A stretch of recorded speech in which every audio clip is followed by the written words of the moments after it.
Welcome back, my friends. Today's video is about chivalry of a failed knight, so without further ado, let's start. Just upon returning to his apartment from jogging, an academy student Iki inadvertently walks in on a half-naked girl changing in his room. While being admonished and forced to apologize by the academy director, Iki learns that the girl is Stella, a famous A-rank blazer who's the princess of the Vermilion Empire and his new roommate.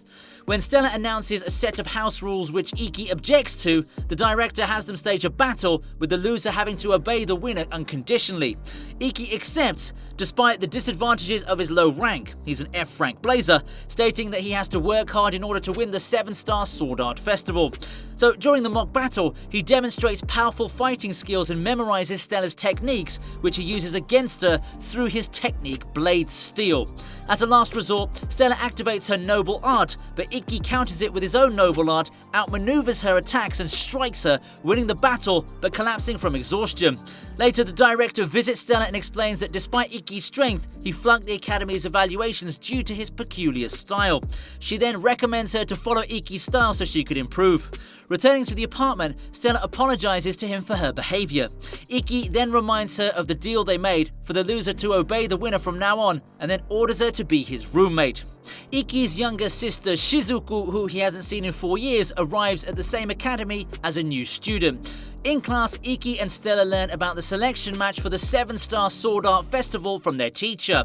Afterwards, they meet Iki's sister, who surprises everyone by kissing him directly on the mouth, leading to a duel between Stella and Shizuku over the former's relationship with Iki.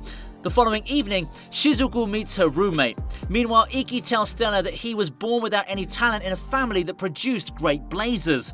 As a result, he was neglected by his family and later ran away and got lost in a blizzard, but was rescued by his great-grandfather, who encouraged him to believe in himself.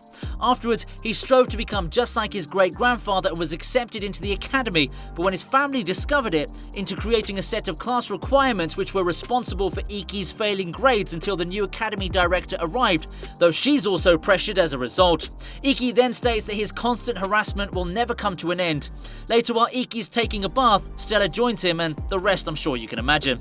After training with Iki, Stella tries asking him out on a date, but their conversation gets interrupted by a text message sent by Shizuku asking him to go shopping with her. Stella is shocked when Iki accepts the proposal and decides to accompany him. During the shopping trip, our MC has an awkward first meeting with Shizuku's roommate Alice. The entire trip is spent with Stella and Iki's sister competing to get his attention, with Shizuku seemingly triumphing every time. As the four split up to use the restrooms, the mall is suddenly taken hostage by a group of armed men led by a blazer. He demands a large ransom in exchange for the release of the hostages. The academy director authorizes Iki and the others to use their devices to attack the assailants. When Stella intervenes to save a little boy, the blazer subdues her with his device, Judgment Ring, and then forces her to undress and apologize, otherwise they'll kill the hostages.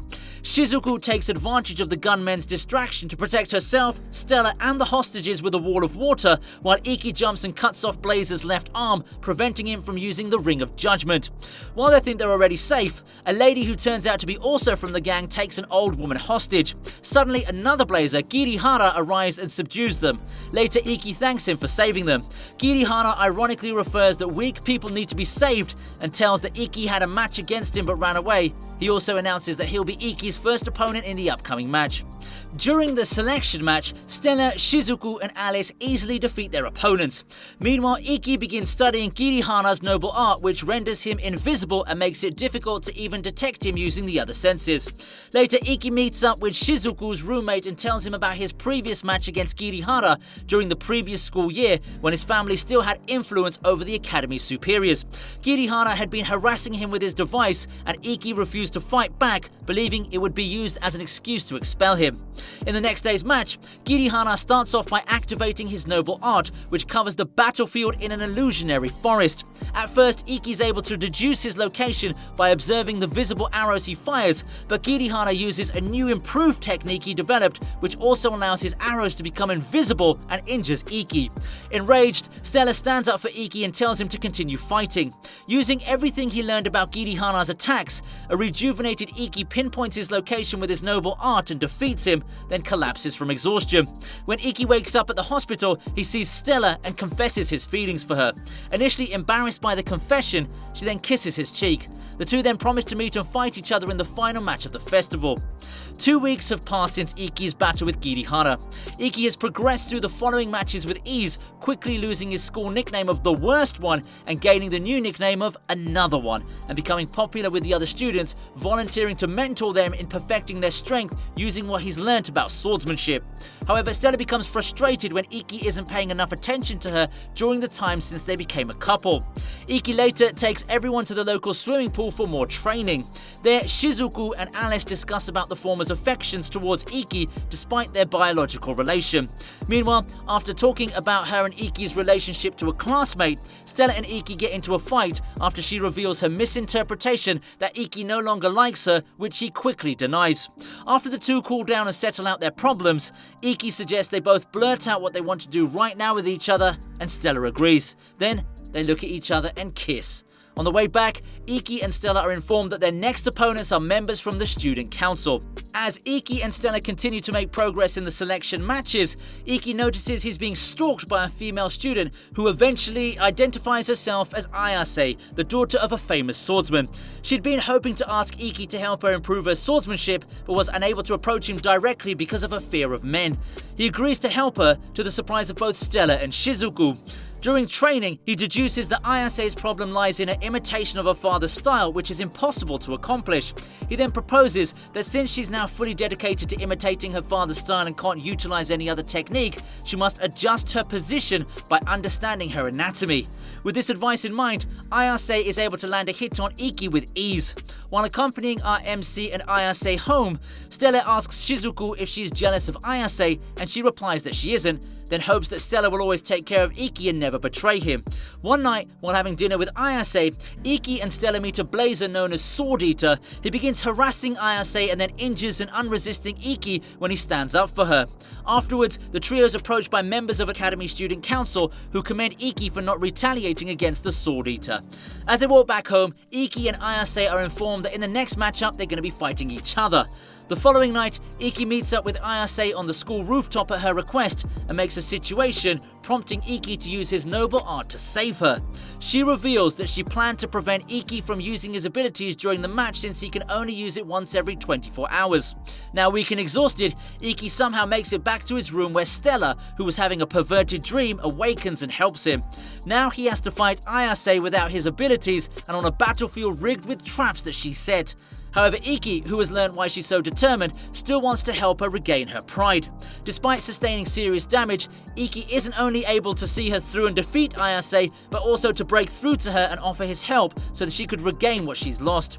Accompanied by Stella and Ayase, Iki goes to Ayase's family dojo and challenges Sword Eater to a duel to reclaim the dojo. As the fight progresses, Iki takes some damage from his opponent's device, reminding Ayase of her father's fight with the Sword Eater, which hurts her internally. When Ayase wants to stop the fight, Stella stops her, telling her that she won't be able to get the dojo back if she does, and that Iki is actually having fun and enjoying the fight just like her father did.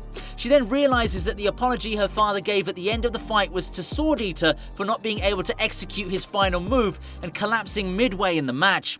Using Ayase's father's secret technique himself, Iki wins the match and restores the dojo. Later, Ayase confesses her foul play to the school. Also, her father regains consciousness in hospital. The director sends Iki and Stella to a training camp. Stella is initially excited, believing she now gets to spend some time alone with Iki, but it turns out they were sent to help the student council with cleaning up the training field. After cleaning, Stella insists in climbing up the mountains to view the waterfall with Iki despite having a fever. Caught in a sudden storm, they take refuge in an abandoned lodge and Stella's soaked clothes lead to an embarrassing situation. Later, they're attacked by a puppet user blazer who controls golems, but the attack is stopped by the student council members, while student council president herself deals with the blazer. Meanwhile, Shizuku returns to her family mansion to face her father and learns that her next opponent will be the student council president.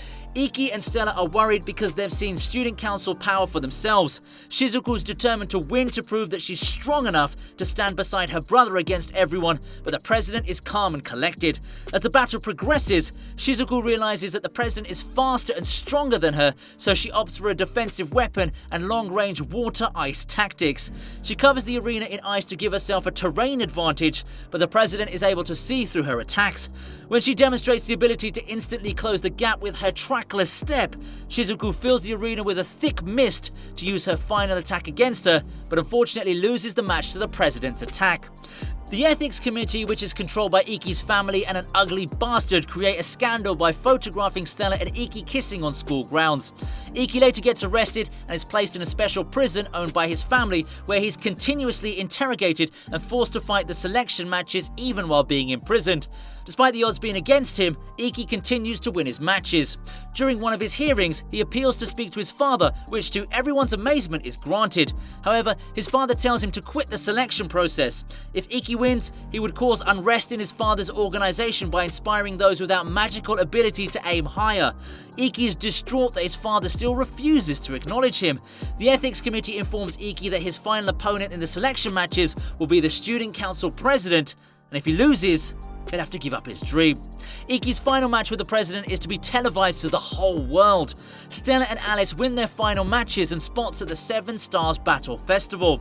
Even though exhausted and wounded from his prior matches and ill treatment in prison and haunted by self-doubt, Iki arrives at the arena in time, cheered on by everyone at his academy.